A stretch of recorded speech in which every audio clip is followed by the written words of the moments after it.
Hey, it's Dr. Hodges. I am out for a walk and it is the day before Halloween.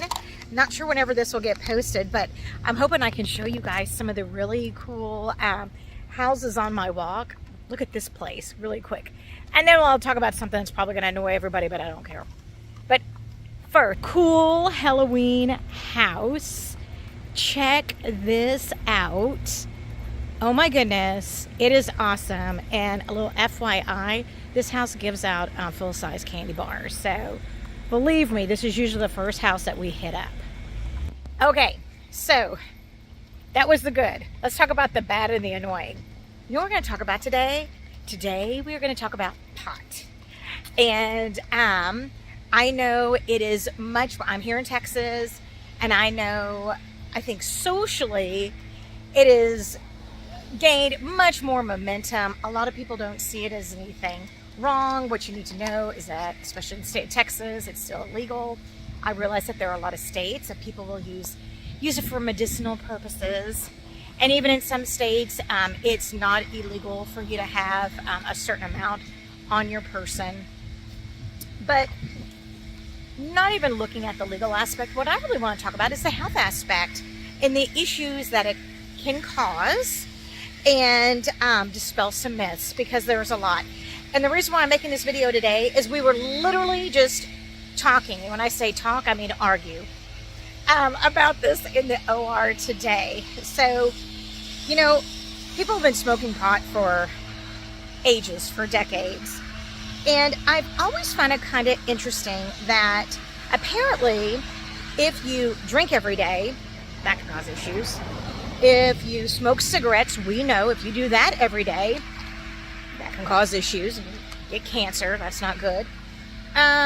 If I went to McDonald's every day and had a quarter pounder, now I realize that there's an E. coli break, but let's pretend like there's not an E. coli break. But if I ate a quarter pounder every day, remember there was that documentary, Super Size Me? That's not good. Not good for your liver, not good for your heart, too much fat. But for some reason, people think if you smoke pot every day, nothing will happen. It's totally fine. And that is just the most foolish thing I've ever heard. And I say this because there's a couple things that have come up in my practice. Number one, if you smoke anything, if you vape, if you smoke a cigarette, if you vape pot, if you smoke pot, you know what can happen? You can get an ulcer, and that ulcer can perforate. And how did I find out that if you vape pot every day, you can get an ulcer that perforates? I had a lady that presented to the ER, and she vaped pot every day, and she perforated her ulcer. Super, super sweet lady. But yes, so that can happen. And I think another thing that I am seeing more frequently now is people, I'm coming up to the Wizard of Oz house. So let's take a momentary break. This place is great. So on Halloween, this place, they open up their doors to the public. I mean, like, look at that. All those pumpkins. I mean, it's crazy. So now we're not going to be able to see a whole bunch, but I'll stop it in just a sec. They open up their doors to the public. It's just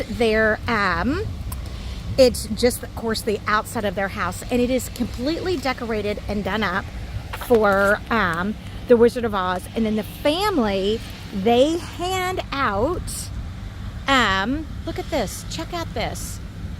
They hand out candy, and they are fully dressed in Wizard of Oz garb. So I will make sure that I post some Halloween pictures tomorrow, and I will upload a video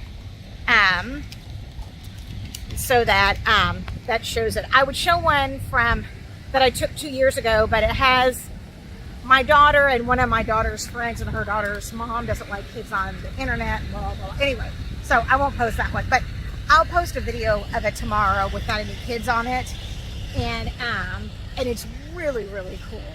So, all right, so back to the task at hand.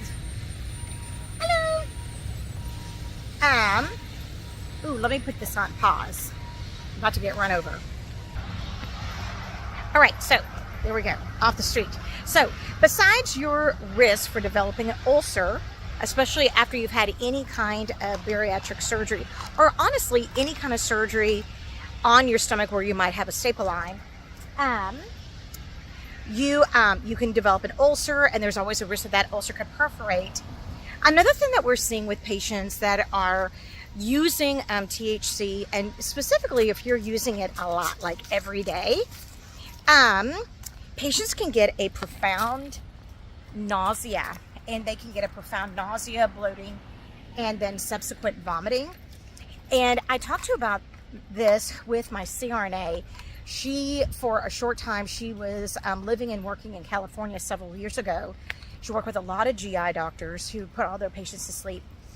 And they dealt with that a lot. And one of the telltale signs is if you ask your patient if you have all this nausea, but if you get to go and if you take a nice hot shower, and if your symptoms resolve, and they've been doing pot fairly regularly, then their nausea is secondary to their THC use. And so they just have to stop. And it doesn't happen overnight, but it's not that there's a bowel obstruction or there's something wrong with their gut or something's twisted. It's the fact that they're using pot every day, and they're either eating it, they're smoking it, they're vaping it, but they're using it every day. And so if you are someone that is suffering from a persistent nausea, certainly nausea associated with vomiting, and you're using THC, and what's unfortunate is a lot of times people use pot and they think that like makes me feel better. I'm taking that so I can be relaxed and maybe I won't feel as bad. They're actually making the problem worse. So I think that's a little known fact that people aren't realizing, and I'm seeing it a lot. I have 2 patients right now that I'm counseling them on that, and they've stopped using, at least on a daily basis, and their symptoms have resolved. And I know that they've resolved because they're no longer calling my office all the time, and I'm happy for them. I think the third thing is that I talked to my husband about this. He is a clinical psychologist, and he's worked with a lot of addicts in his training, in his past. And you know what a lot of people don't realize is, especially if you're young, the effects of THC, the effects that it has on your brain and on emotional regulation. Just like if someone is taking cocaine, and cocaine floods the brain with dopamine, and so it's not uncommon if people stop using cocaine, and dopamine makes you feel happy and alive. That's why a lot of people like their Coke, because they feel really good. Well, what's unfortunate is once they stop using it, their brain is used to having this rush of dopamine, and oftentimes the body's just not able to make enough just to be at a baseline level. So for a lot of people that have been longtime cocaine users, they suffer with horrible issues with depression after they stop using. The same types of things can happen with the neurotransmitters in your brain after you, like with long-term use of THC. It affects like not just your reasoning, but we find that patients have a lot of issues with apathy, with motivation. I mean, it sounds bad, but I mean, there's a reason why there's a stereotype of someone that smokes pot all the day, and it's just somebody that's just laying around the house playing Xbox, eating Cheetos and Funyuns. And so there really are studies now that are, which I think is silly, you had to have a study to prove that, but there are studies now that are showing how much it affects just your reasoning and apathy and those types of things in your life. So maybe this is not anything that you guys wanted to hear, but frankly, I don't care. I want my patients to be, yes, it's a little girl. Oh my goodness. Hi. Oh, she gets scared. She gets nervous. It's okay. Her name's Pippi. Yeah. They're so sweet. I'm taking Pippi out on a walk with me. So maybe this was information you wanted to hear, maybe not. maybe it was information that you could actually share with somebody else that you know and love. But more than anything, I just want all my patients to have a very happy, healthy life. And I want you to be able to get the most out of it.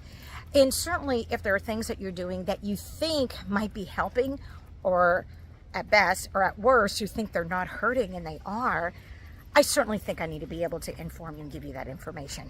So I'm not really trying to be a buzzkill. I just want you feeling good, okay? And I certainly don't want you nauseated and throwing up all the time, okay? So hope that this helped. Bye.